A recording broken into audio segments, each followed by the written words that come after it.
সংখ্যাগরিষ্ঠ সংখ্যালঘু ইসকন, তোমরা এটা ভুলে যেও না, এই মুসলমান বদরের ইতিহাস ভুলে নাই, এই মুসলমান উহুদের ইতিহাস ভুলে নাই, এই মুসলমান খন্দকের ইতিহাস ভুলে নাই। এই মুসলমান তখনও ছিল, এখনো আছে, সামনেও ইনশাআল্লাহ মুসলমান থাকবে। থাকবে মুসলমান। মুসলমানের দাড়ি নাই তাই বলে তুমি ভয় পেও না যে মুসলমানের ইমানি শক্তি কমে গেছে। মুসলমান টুপি ছাড়া নামাজ পড়ে তাই বলে এটা ভয় পেও না, এটা মনে করিও না যে মুসলমান তার ইমানি পাওয়ার কমে গেছে। না, ইমানি পাওয়ার আছে, সময় মতো ইনশাআল্লাহ জাগ্রত হবে। আর এইরকম যদি আমরা বলবো, বর্তমান অন্তর্বর্তীকালীন সরকারকে আমরা উদ্দেশ্য করে বলবো, এটাকে এখনো যদি সুন্দরভাবে সুশীল বিচার না হয় তো দেশের অবস্থা কিন্তু ভালো হবে না। এটাই আমরা বলবো যে এটার আমরা সুষ্ঠু বিচার চাই। আমাদের মুসলমান ভাইকে কেন এইভাবে নির্মমভাবে হত্যা করা হইল? হিন্দুরা ইসকনরা বাস করে, মনে হয় যেন তারা জামাই আদরে বাস করতেছে, ঠিক না? আর ইন্ডিয়াতে দেখেন, ভারতে দেখেন, কাশ্মীরে কত মুসলমানকে জবাই করছে।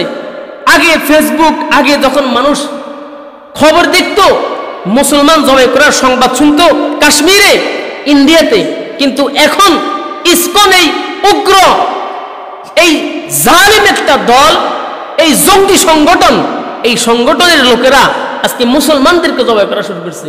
হায় মুসলমান, এখন যদি জাগ্রত না হও, এখন যদি তোমার ইমানি চেতনা না আসে তোমার ভিতরে, কখন আসবে? তোমার এক মুসলমান ভাই উকিল, সরকারি উকিল, তাকে যদি জবাই করে দেওয়া হয় ইসকন নামক সামান্য সংখ্যালঘু কিছু লোক, তাহলে তুমি কোথায়? এখনো মুসলমান ঘুমে, এখনো মুসলমান ঘুমে। তন্ময় দাস নামক ইসকন চট্টগ্রামে, যে আমাদের অ্যাডভোকেট আলিফ, অ্যাডভোকেট ওনার নাম কি? সাইফুল ইসলাম আলিফ ভাই। এই অ্যাডভোকেট সাইফুল ইসলাম আলিফ ভাই একজন সরকারি উকিল, তাকে তারা নির্মমভাবে হত্যা করেছে। তাকে প্রথম তার মাথায় আঘাত করেছে ইট দিয়ে, তারপরে তাদের যেই ফাটা বলি দেয় ওই ছুরি দিয়ে তার গর্দানের মধ্যে কতগুলা কুফ মেরেছে। এরপরে তাকে নির্মমভাবে হত্যা করার পর লাশ, যখন নিথর লাশ জমিনে পড়েছিল, ওই লাশের উপরেও তারপরে আঘাত করেছে।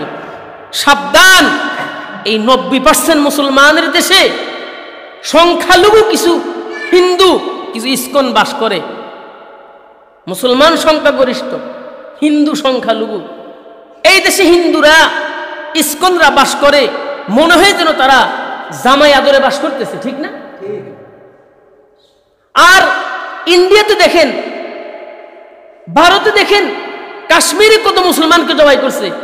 আগে ফেসবুক, আগে যখন মানুষ খবর দেখতো, মুসলমান জবাই করার সংবাদ শুনতো কাশ্মীরে, ইন্ডিয়াতে, কিন্তু এখন ইসকন এই উগ্র, এই জালিম একটা দল, এই জঙ্গি সংগঠন, এই সংগঠনের লোকেরা আজকে মুসলমানদেরকে জবাই করা শুরু করছে।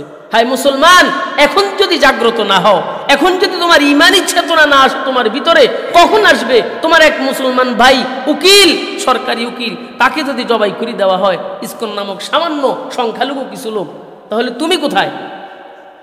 এখনো মুসলমান ঘুমে, এখনো মুসলমান ঘুমে। হ্যাঁ, যদি এই লোকটার কোনো দোষ থাকেও, দোষের বিচার আছে, তাই বলে কি তাকে এরকম? আবার অনেকে দেখছিলাম ফেসবুকে স্ট্যাটাস দিয়েছে, এই তন্ময় দাসের এক ভক্ত বলে যে যদি তন্ময় দাসকে খালাস, মানে তাকে মুক্তি না দেওয়া হয় তো আরো লাশ পড়বে, আরো লাশ পড়বে। চিন্ময় দাস, তার কিছু ভক্ত বলতেছে যে যদি তাকে কি না দেওয়া হয়, মুক্তি না দেওয়া হয়, আরো লাশ পড়বে।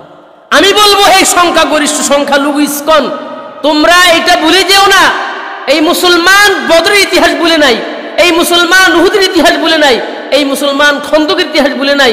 এই মুসলমান তখনও ছিল, এখনো আছে, সামনেও ইনশাআল্লাহ মুসলমান থাকবে। থাকবে মুসলমান। মুসলমানের দাড়ি নাই তাই বলে তুমি ভয় পেও না যে মুসলমানের ইমানি শক্তি কমে গেছে। মুসলমান টুপি ছাড়া নামাজ পড়ে তাই বলে এটা ভয় পেও না, এটা মনে করিও না যে মুসলমান তার ইমানি পাওয়ার কমে গেছে। না, ইমানি পাওয়ার আছে, সময় মতো ইনশাআল্লাহ জাগ্রত হবে। আর এইরকম যদি আমরা বলবো, বর্তমান অন্তর্বর্তীকালীন সরকারকে আমরা উদ্দেশ্য করে বলবো, এইটাকে এখনো যদি সুন্দরভাবে সুশীল বিচার না হয় তো দেশের অবস্থা কিন্তু ভালো হবে না। এটাই আমরা বলবো যে এটার আমরা সুষ্ঠু বিচার চাই। আমাদের মুসলমান ভাইকে কেন এইভাবে নির্মমভাবে হত্যা করা হইল? আবার অনেকে বলে তখন তো চিন্ময় দাস যে সে তো জেলে ছিল, তার কি দোষ? কালকে এক হিন্দু আমার সাথে বলতেছে তখন তো সে জেলে ছিল, সে তো হত্যা করে নাই। সে হত্যা করে নাই ঠিক আছে, কিন্তু সে হত্যার উস্কানি দাতা। সে হত্যার কথা ঠিক না, জোরে বলেন। সে হত্যার উস্কানি দাতা। তার আরে এই লোকটার তো এত চরিত্রহীন লোক, এত চরিত্র খারাপ লোক, বলৎকারের প্রমাণ আছে এই লোকটার ব্যাপারে। তার কি বলে হিন্দুদের আসাম, যেখানে হিন্দুদের মন্দিরে মহিলা নির্যাতনের তার ব্যাপারে এরকম দোষ প্রমাণ আছে, বহু আছে। এরপরেও হিন্দুরা কেন তাকে দিয়ে মাথার উপরে উঠাই রাখছে? কেন তার পিছনে?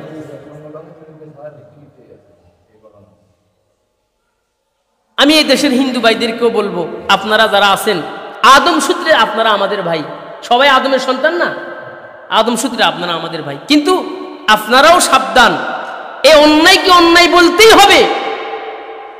বহু হিন্দু বাস করে, বহু আনাচে কানাচে, এই এলাকায় হিন্দু নেই। যদি ইসকন নিয়ে কথা বলে সাথে সাথে তাকে হুঙ্কার দিতে হবে, তাকে সাবধান করতে হবে। অন্যায়কে অন্যায় বলতেই হবে। অন্যায়কে অন্যায় এটা কোনো সাপোর্ট করা যাবে না। হিন্দুরা যদি তারাও এই অন্যায়কে অন্যায় বলে, তারা যেইভাবে ছিল সেভাবে থাকবে। মুসলমানরা তাদেরকে পাহারা দেয়, মুসলমানরা তাদেরকে আশ্রয় দেয়। আরে দেখেন নাই বন্যার সময়, দেখেন নাই কত মসজিদে হিন্দু থাকছে, দেখেন নাই বন্যার সময়?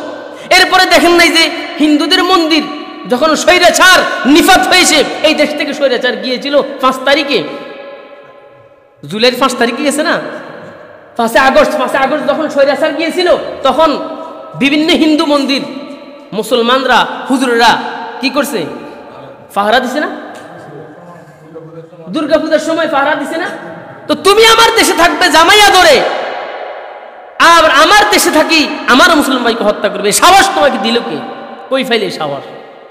আমার তো এমন এমন জিদ ছড়িলে আমি আর কন্ট্রোল করে রাখতে পারতেছি না যে কে এত বড় সাহস তাকে দিল, তাদের কি দিল, এই অবস্থা করলো। নিথর দেহ পড়ে রয়েছে, ওটার উপরেও আঘাত করে।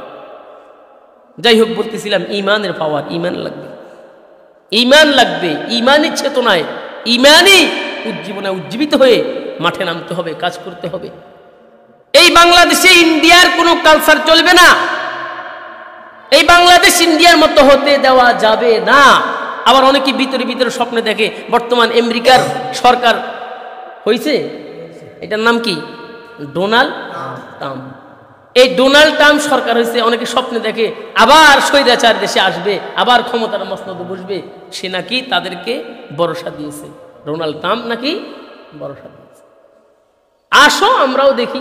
তখন তোমরা বলছিলে খেলা হবে, এখন আমরা বলবো খেলা হবে। খেলা কি সাহস তাদের, কি সাহস!